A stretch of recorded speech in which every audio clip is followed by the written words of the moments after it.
नमस्कार. पुन्हा एकदा गटफिट क्लबमध्ये तुमचं स्वागत आहे.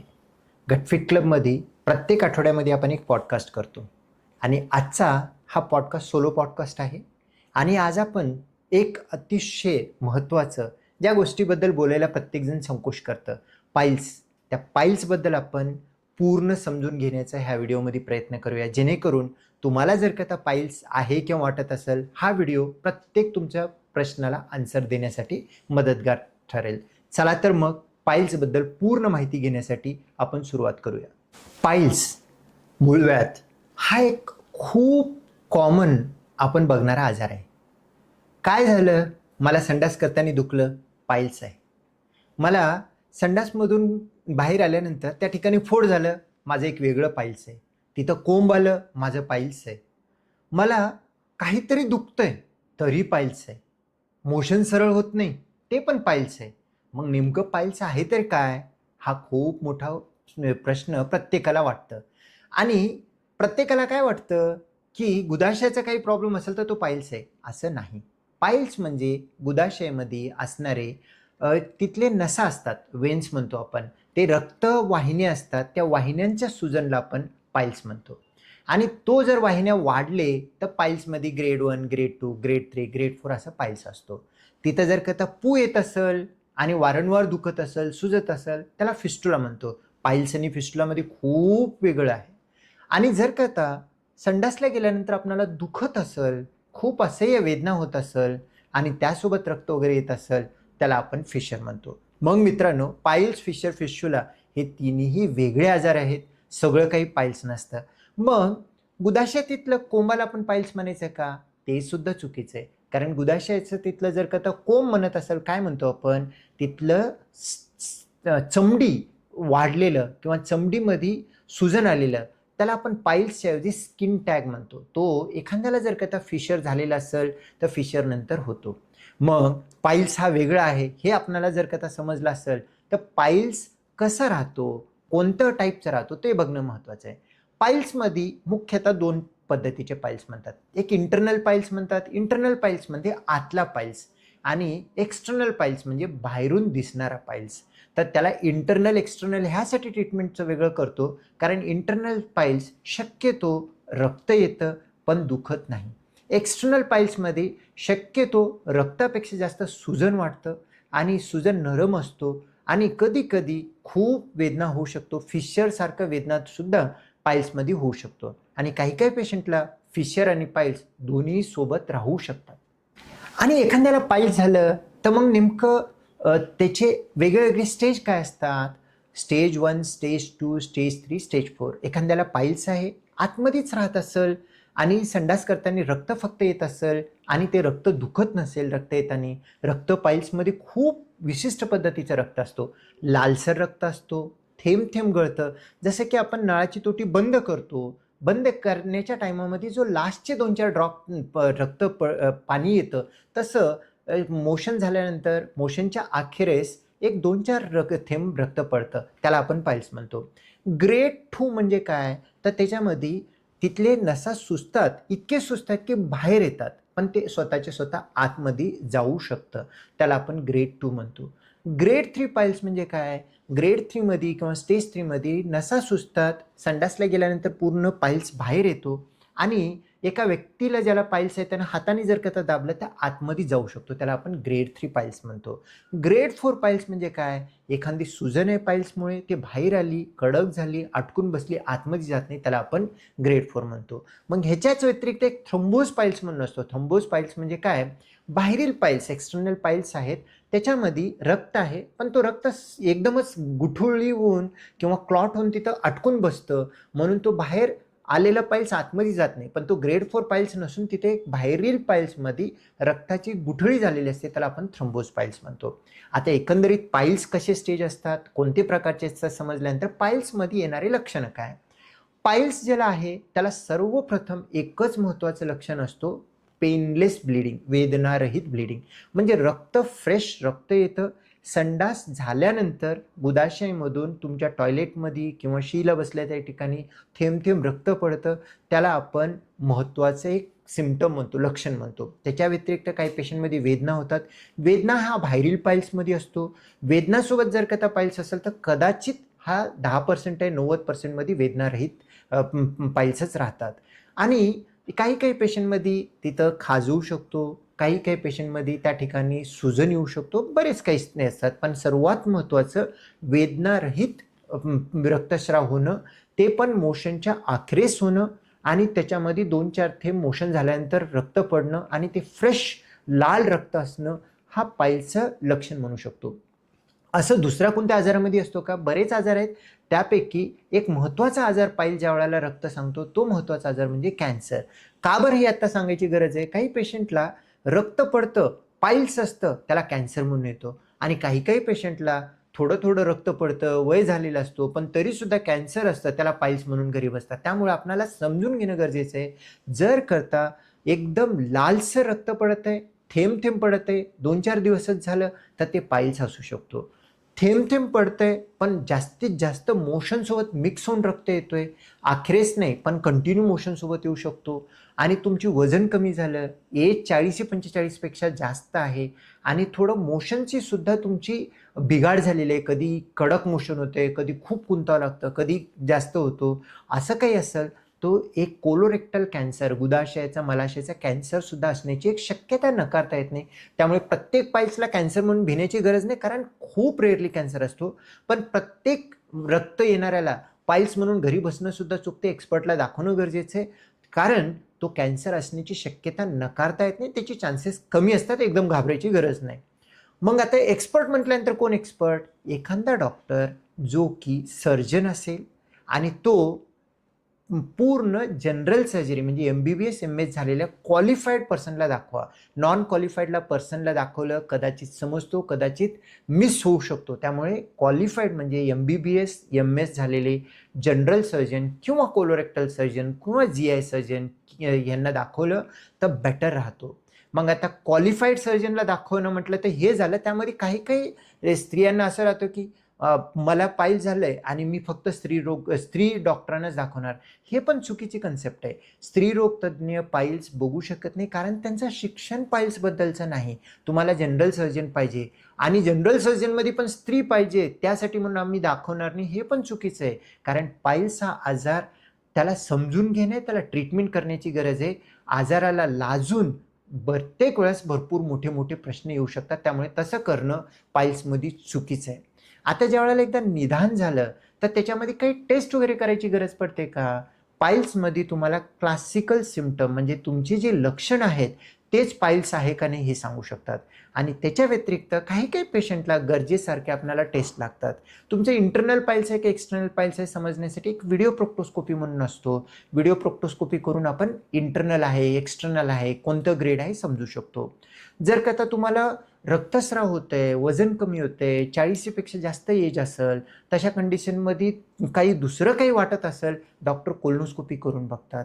कोलोनोस्कोपी म्हणजे काय? एक दुर्बिणीची तपासणी असते, त्याच्यामधून त्याला टिपला कॅमेरा आणि हे राहतं, लाईट असतं, त्यामुळे पूर्ण मोठी आतडी तपासतात. कदाचित तुमचं पाईल्सच आहे, पाईल्सच्या व्यतिरिक्त कॅन्सर नाही ना हे बघणं गरजेचं आहे. कारण पाईल्समध्ये ट्रीटमेंट नाही केलं तर जीवाला धोका होत नाही. पण पाईल्सच्या नावाखाली कॅन्सर जर का आता मिस केलं तर आपल्या जीवाला धोका होऊ शकतो. त्यामुळे कोलोनोस्कोपी हा करणं बरेच पेशंटमध्ये गरजेचं पडतं. जरी वय जास्त आहे, 40-45 पेक्षा जास्त आहे, वजन कमी होते, भूक लागत नाही आणि मोशनमध्ये रक्तस्राव जास्त होतोय आणि मोशनची पॅटर्न बदललेली असेल तर त्या कंडिशनमध्ये तुम्हाला कोलोनोस्कोपी वगैरे गरज पडू शकतो. आणि साधं ब्लड टेस्ट करून बघितलं तर तुमचं रक्ताची लेवल हिमोग्लोबिन कमी असेल, तो पण एक पाईल्सचा सिम्पटम आहे, ते पण आपल्याला महत्त्वाचं बघणं गरजेचं आहे. ह्याला सोडून जर सर्जरी गरज असेल तर बाकीचे सगळे टेस्टची गरज आहे. अदरवाईज पाईल्समध्ये अशी वेगळी काही टेस्टची करण्याची, कन्फर्म करण्याची गरज पडत नाही. प्रोक्टोस्कोप गरज असल्यास कोलोनोस्कोप, क्लिनिकल एक्झामिनेशन सफिशियंट आहे. आता पाईल्स पाईल्स म्हणतोय, पाईल्स होतो का बरं? मित्रांनो, प्रत्येकाला आपण मोशन कंट्रोल ॲनिमल किंवा प्राण्यांमध्ये माणसामध्ये एक मोठा विशिष्ट फरक काय आहे? जर आपण बघितलेली आहे गाय आहे, गाय कोठ्यामध्ये बांधलेली आहे, त्याला जर कथा संडास आलं तर जिथं थांबलं तिथं ती मोशन पास करून टाकते. हे का बरं होतं? तर त्यांना मध्ये प्राण्यांमध्ये मोशन कंट्रोल करण्याची एक विशिष्ट जो काही प्रक्रिया आहे तो माणसांमध्ये, जनावरांमध्ये, प्राण्यांमध्ये नाही. माणसांमध्ये कसं असतो, आपण कुठेही बसलेलं आहे, मोशन आलं म्हणून आपण जातो आणि मोशन पास होऊन जातं. असं झालं असतं तर मग तर खूप अवघड झालं असतं. तर आपल्याला एक सोशल सेन्स दिलेलं आहे. मेंदूला मोशन कंट्रोल करण्याची एक कॅपॅसिटी दिलेली आहे. जरी आपल्याला मोशन आलं तर आपण कंट्रोल करू शकतो टॉयलेटमध्ये जाऊन बसल्यानंतर. मग त्यानंतर एक 2-3 मिनिटानंतर आपल्या मेंदूला कळतं की आता इथं मोशन पास करायचं आहे. तर त्यावेळेला तिथले स्नायू रिलॅक्स होतात, मोशन पास होतो. ह्याला आपण कंटिन्यूअन्स म्हणजे कंट्रोल्ड मोशन करतो आणि हे देवाने माणसाला दिलेली सगळ्यात मोठी एक ब्लेसिंग आहे की तुम्ही कंट्रोल करू शकता. नाहीतर मग कुठेही बसलं काही झालं असतं तर ते खूप अवघड झालं असतं. जे की लेकरांमध्ये होतं ते खूप अवघड असतं.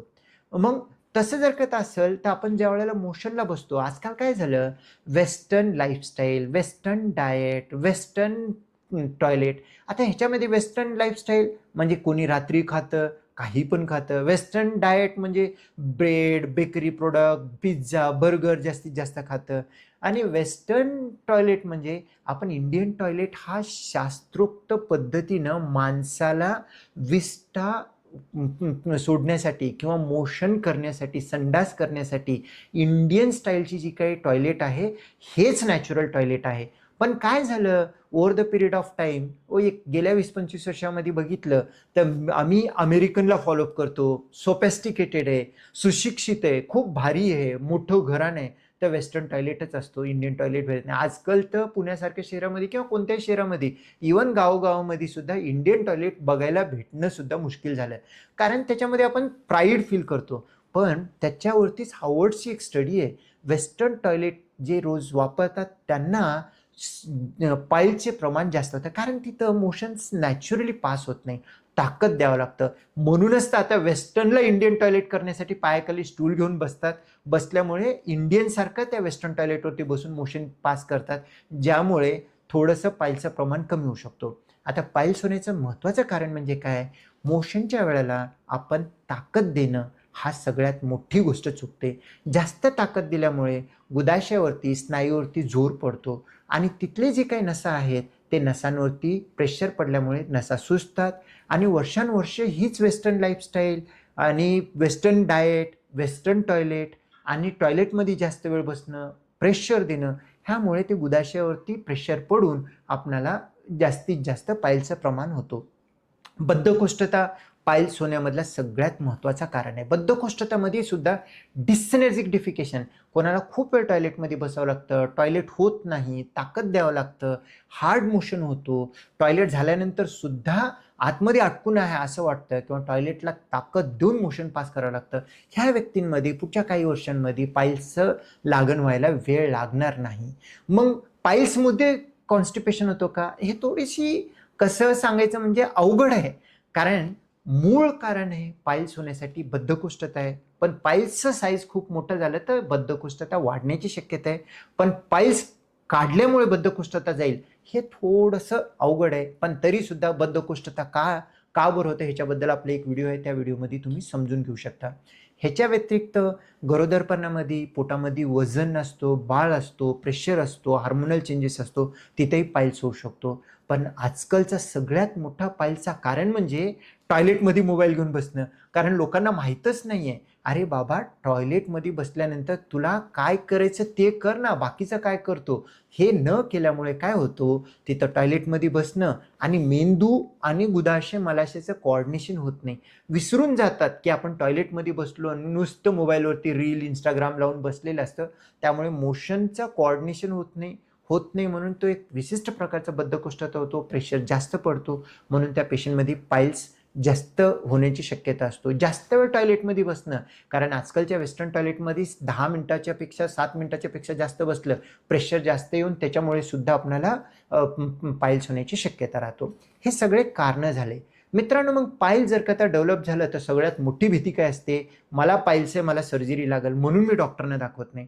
किंवा दुसरी मोठी भीती असते, मला पाईल्स आहे, हा रक्त येतोय, पाईल्स नसून कॅन्सर आहे म्हणून दाखवत नाहीत.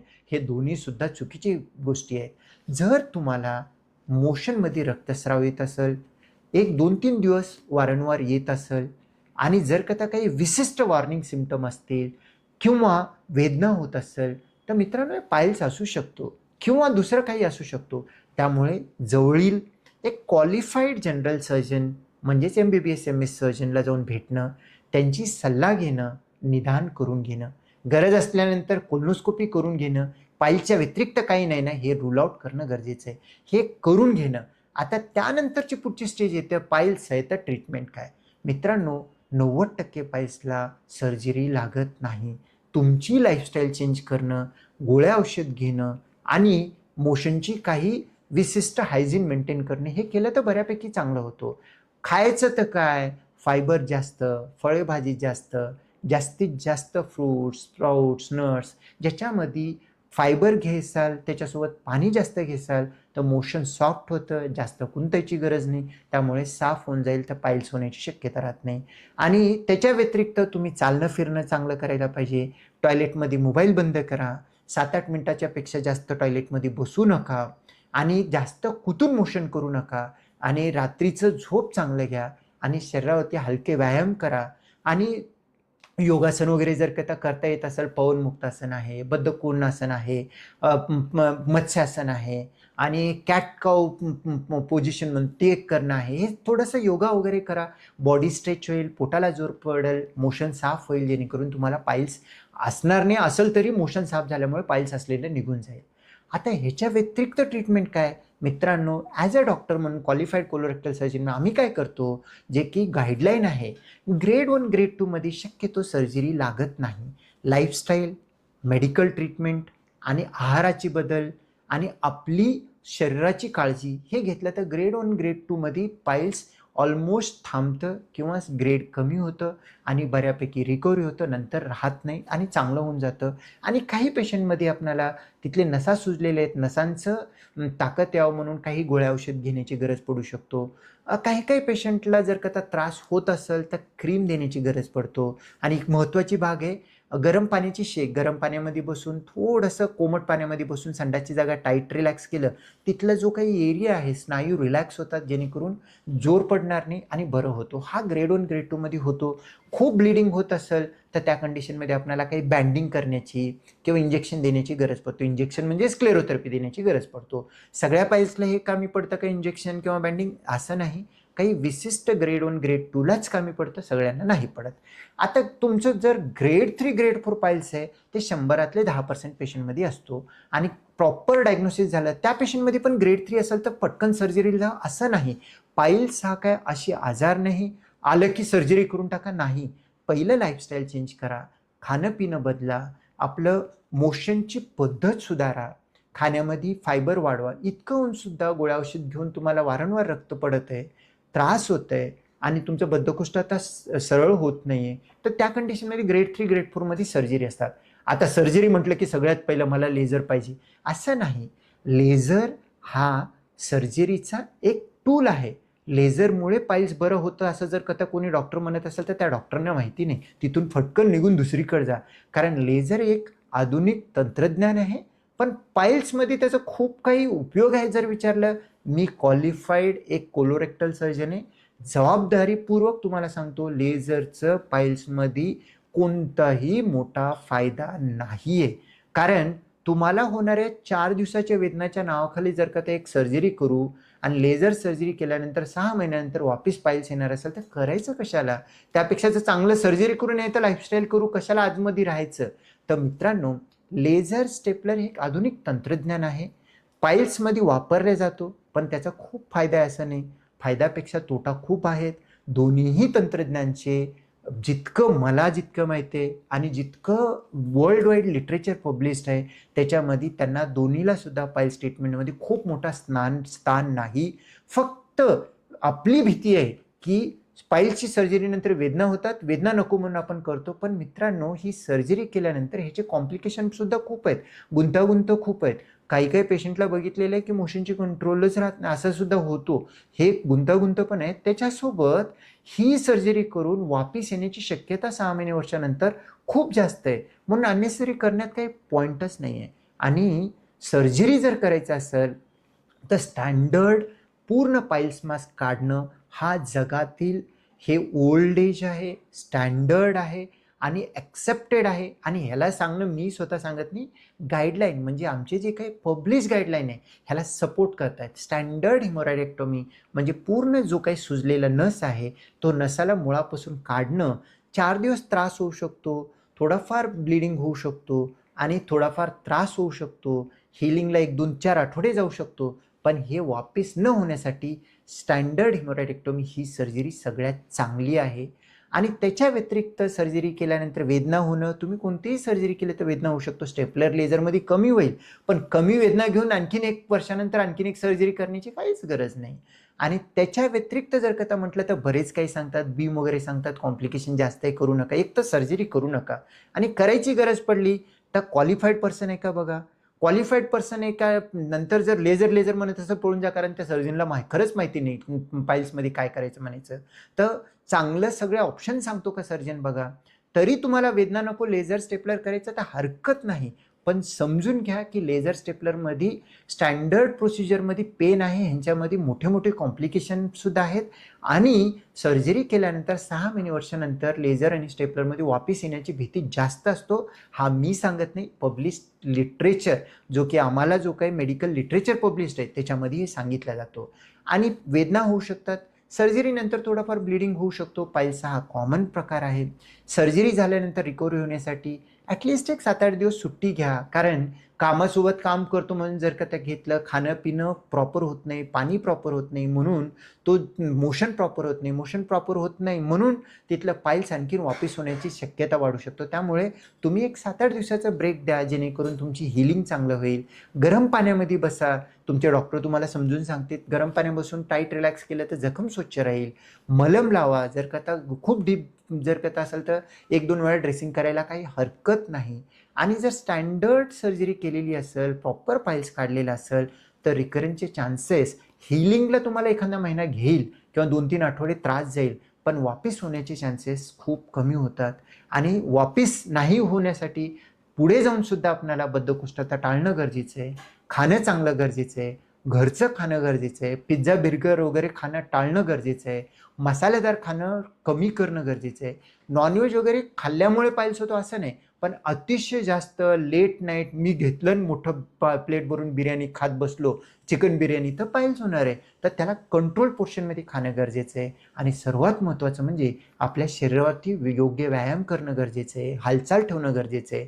मोशन, इंडियन टॉयलेट बसणं शक्य असेल तर इंडियन टॉयलेट, नसेल तर फूटस्टूल ठेवून वेस्टर्न टॉयलेटमध्ये बसून मोशन करणं गरजेचं आहे. टॉयलेटमध्ये बसून खूप वेळपर्यंत मोशनला ताकद देणं हे बंद करणं गरजेचं आहे. आणि आपली ओव्हरऑल लाईफस्टाईल जर का चांगलं ठेवलं, पाईल्स होणार नाही. झालेलं असेल ग्रेड 1 ग्रेड 2 असेल तर पूर्ण क्युअर होईल. आणि जर कुठं ग्रेड 3 ग्रेड 4 असेल तर सर्जरीच्या अगोदर तुम्ही लाईफस्टाईल चेंजेस केले तर सर्जरीनंतर त्रास कमी होतो. सर्जरीनंतर तुम्ही जर का तुमची जीवनशैली आणि खानपिन आणि एक्सरसाइज जर का तुम्ही चांगलं केलं तर नंतर होण्याची सुद्धा चान्सेस कमी होतात. तर एकंदरीत मित्रांनो, पाईल्स हा 100रातले 60% लोकांना आपल्या लाईफटाईममध्ये होतोच. आणि ही एक अशी गोष्ट आहे, लाजून आपण मोठं काहीतरी करणं चुकीचं आहे. पाईल्स आहे म्हणून आपण एखादी मोठी आजाराला दुर्लक्ष करणं शरीरामधलं हे कधीही करायचं नाही. आणि पाईल्स झालं म्हणून लेझर सर्जरी म्हणून कोणाजवळ जाण्यापेक्षा कधीही एक एक्सपर्ट, क्वालिफाईड कोलोरेक्टल किंवा जनरल सर्जन म्हणजे MBBS MS सर्जनला दाखवणं गरजेचं आहे. आणि एक्सपर्ट सर्जनची सल्ल्यानुसार जर का गरज असेल कोलोनोस्कोपी शक्यतो करून घ्या. आणि नाही म्हटलं तर सर्जरीच्या अगोदर भुलेमध्ये कोलोनोस्कोपी करून घ्या, कारण पाईल्सला ट्रीटमेंट नाही केलं तर जीवाला धोका होणार नाही. पाईल्सच्या नावाखाली जर का वरती एखादा कॅन्सर वगैरे मिस झालं ते आपल्याला जीवाला बेतू शकतं. आणि जर का तुम्हाला पाईल्स असेल तर ग्रेड 1 ग्रेड 2 आहे तर लेझर करून घेतो, काही नाही, लेझर पण एक सर्जरी आहे. अननेसेसरी सर्जरी करू नका, कारण 90% पाईल्सला सर्जरी लागत नाही. आणि ज्या वेळेला सर्जरी लागतं अर्धवट काहीतरी सर्जरी, स्टेपलर करतो, लेझर करतो, 2 दिवसात बरं होतं, ह्यापेक्षा वेळ काढा.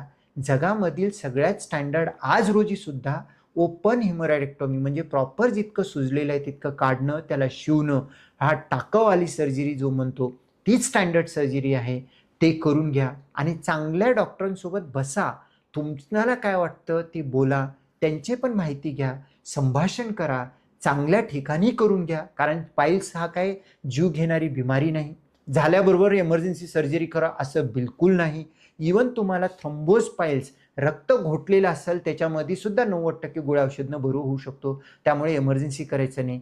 कारण देवाने दिलेलं सगळ्यात विशिष्ट प्रकारची एक मेकॅनिझम असलेलं गुदाशय आहे.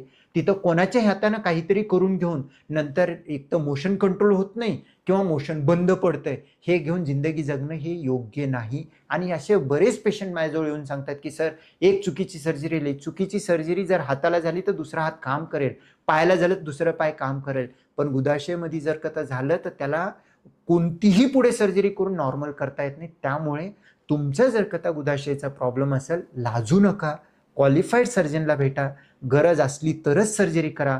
अननेसेसरी सर्जरी करू नका, कारण सर्जरी कोणतीही बिना प्रॉब्लेमचं येत नाही. आणि ज्यावेळेला सर्जरी करायचं, अर्धवट सर्जरी करतो, बिना टाक्याचं करतो, पेनलेस करतो म्हणून सांगणारा कोण सर्जन असेल, तिथून पहिलं पळून जा. चांगल्या ठिकाणी एक्सपर्ट सर्जनला दाखवा आणि गरज असल्यास तरच सर्जरी करा. आणि सर्जरी ज्या वेळेला चूज करतो, सर्जनसोबत डिस्कस करून. एज ओल्ड स्टँडर्ड हिमोरॉइडेक्टोमी आजसुद्धा चांगलं आहे, कालसुद्धा चांगलं होतं, गेले 100 वर्ष चांगलं होतं, पुढचे 100 वर्षसुद्धा हीच टेक्निक चांगली राहणार आहे. दुसरं कोणतीही टेक्निक तितकं इफेक्टिव्ह राहणार नाही. त्यामुळे हे सगळ्या मार्केटच्या बळी पडू नका. चांगल्या ठिकाणी चांगलं करून घ्या, गरज असलं तरच करून घ्या. पण पाईल्स अखेर जाण्यास एक आणखीन एकदा निरोप घेण्याच्या अगोदर सांगतो, पाईल्स हे अनुवंशिक नाही. हे आपल्या दैनंदिन लाईफस्टाईल, खानपिनच्या चुकीमुळे किंवा शरीरावरती हालचाल नसल्यामुळे झालेला आहे. तर सर्जन पण सर्जरी करून घेऊन पाईल्सची मुक्तता होतो असं नाही. हा काही कॅन्सर नाही. तुम्हाला पाईल झालेला असेल, हे चुकी माझी आहे, पहिलं आपल्याला ॲक्सेप्ट करणं गरजेचं आहे. आपली दैनंदिन सुधारणं गरजेचं आहे. खानपिन सुधारणं, फायबर वाढवणं, पाण्याचं प्रमाण वाढवणं आणि शरीरावरती हालचाल म्हणजे योगा, मेडिटेशन प्रत्येकाला करणं गरजेचं आहे. आणि जर करता पाईल्स झालेला असेल, ट्रीटमेंट घेतल्यानंतर सुद्धा पाईल्स वापरू शकतो. त्यासाठी तुम्हाला बद्धकोष्ठता टाळणं, बद्धकोष्ठताचं ट्रीटमेंट घेणं, त्याच्यासोबत तुमची दैनंदिन चांगलं करणं, खानपिन चांगलं करणं, फायबर वाढवणं, पाण्याचं 2-3 लिटर पाणी घेणं आणि शरीरावरती हालचाल करणं हे गरजेचंच आहे.